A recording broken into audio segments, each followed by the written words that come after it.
Mercado Comum do Sul. O Mercado Comum do Sul, também conhecido como Mercosul, ele foi instituído em março de 1991, quando foi assinado o chamado Tratado de Assunção. Vale destacar que as relações, entre Brasil e os demais países latino-americanos, especialmente os do Cone Sul, embaixo do Brasil, do lado, enfim, especialmente em relação a alguns países, a relação foi mais pautada pela desconfiança do que exatamente por uma ajuda mútua, uma integração.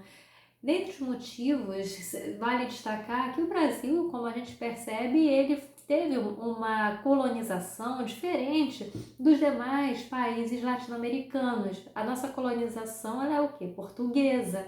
Então, em virtude mesmo, por causa dessa colonização diferente, a relação ela não foi tão estreita quanto aos demais países, que têm uma integração,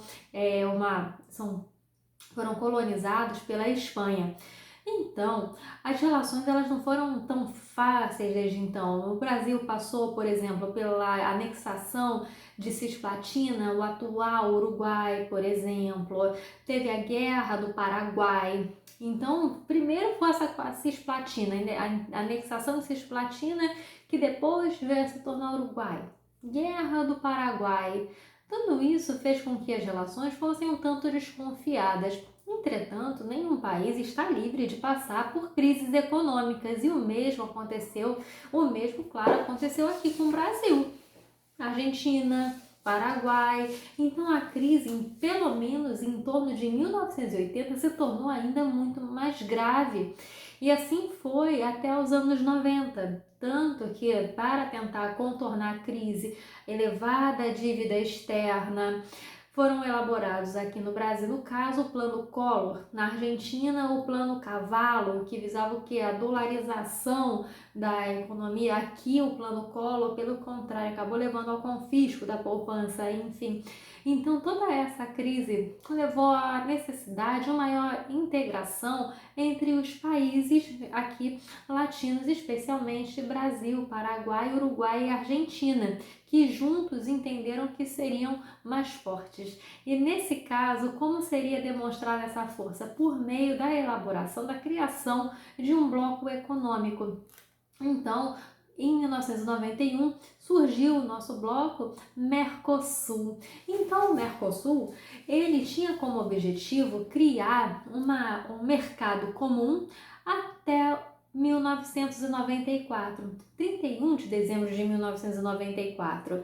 Entretanto, o Mercosul não conseguiu êxito nessa meta, tanto que até hoje o Mercosul é considerado uma união aduaneira imperfeita. Mas por quê? E o que é uma união aduaneira imperfeita e por que não somos ainda um mercado comum?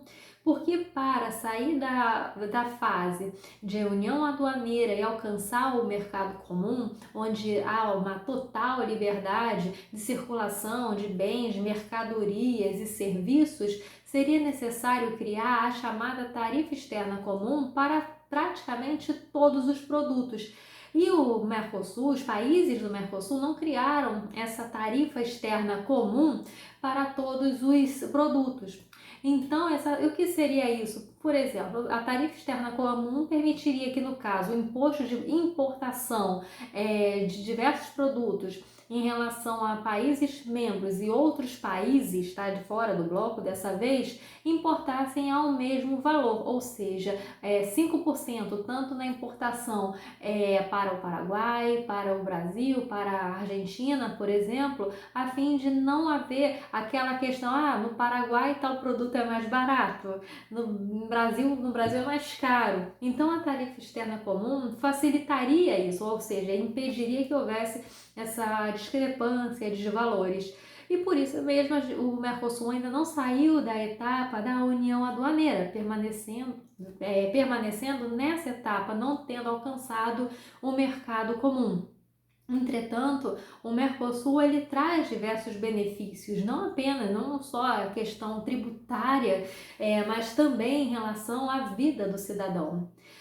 o Mercosul, pessoas que são cidadãs do Mercosul contam com diversos benefícios. Por exemplo, para viajar para países do Mercosul, não é necessário passaporte, não é necessário visto.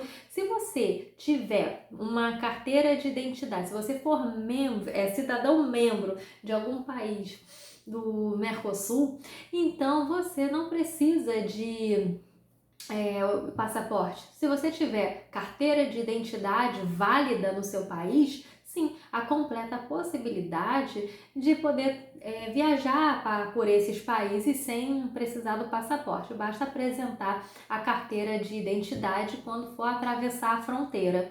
Também o Mercosul traz uma proteção consular muito interessante que muitas pessoas desconhecem. Então imagine que você está em um país no qual não tem a representação diplomática brasileira, ou seja, você está em um país que não tem consulado, não tem embaixada brasileira, porque você pode estar num país que não tem relações diplomáticas com o Brasil. E o que fazer? Nesse caso, a pessoa que é, por exemplo, uma brasileira, que está em um país que não reconhece, que não tem embaixada brasileira nele. O que fazer? Pode muito bem procurar uma embaixada da Argentina, uma embaixada do Paraguai, do Uruguai, que não tem problema, ela vai receber proteção diplomática como se fosse a mesma coisa que a embaixada brasileira. Ou seja, em outras palavras, se não há relações diplomáticas, se não há embaixada brasileira, nada vai impedir que essa pessoa procure uma embaixada de outro país do Mercosul e receber a devida proteção diplomática.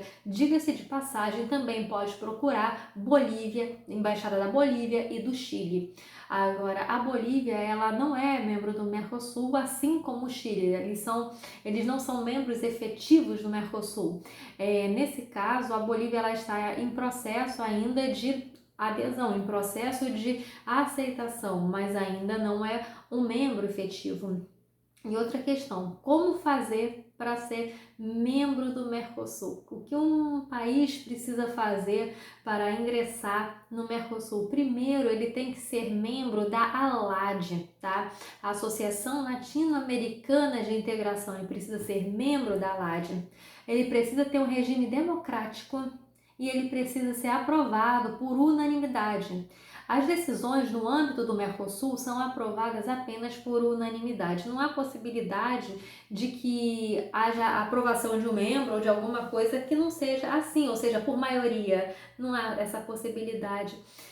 E isso, gente, é interessante destacar que graças à suspensão do Paraguai no ano de 2012 é que foi possível a Venezuela ingressar no Mercosul. Então perceba o seguinte, em 2012 o Paraguai passou por uma crise muito grande. E qual foi a crise? Foi o impeachment do presidente Fernando Lugo, que havia sido eleito democraticamente, e ele sofreu um processo de impeachment que durou um pouco mais apenas do que 24 horas. E isso foi considerado como um atentado à cláusula democrática prevista no Tratado de Assunção. E exatamente por isso o Paraguai ele foi suspenso do Mercosul. E com isso, como as decisões no âmbito do Mercosul precisam de unanimidade para serem tomadas, e como a Venezuela ela queria ingressar e o único país que era contrário à entrada da Venezuela, como era o Paraguai, então, com a suspensão, a Venezuela ingressou como membro do Mercosul. Então, perceba o seguinte, quando fere cláusula democrática, o país pode ser suspenso e não por menos. Atualmente, quem está suspensa do Mercosul é a Venezuela. Então, vale destacar outro ponto interessante a respeito da importância, né, de participar de um bloco econômico como é o Mercosul. O Mercosul também pode garantir aos seus cidadãos também um benefício em relação à seguridade social. E qual benefício seria esse? Contabilizar o tempo de trabalho, por exemplo, que uma pessoa teve no Brasil, contabiliza na Argentina, ou seja, aí pode receber a aposentadoria na Argentina e vice-versa, sem problema algum. Então, muito mais do que uma mera integração regional que vai auxiliar do ponto de vista econômico, participar de um bloco como o Mercosul traz benefícios não só para a economia, mas também na vida do cidadão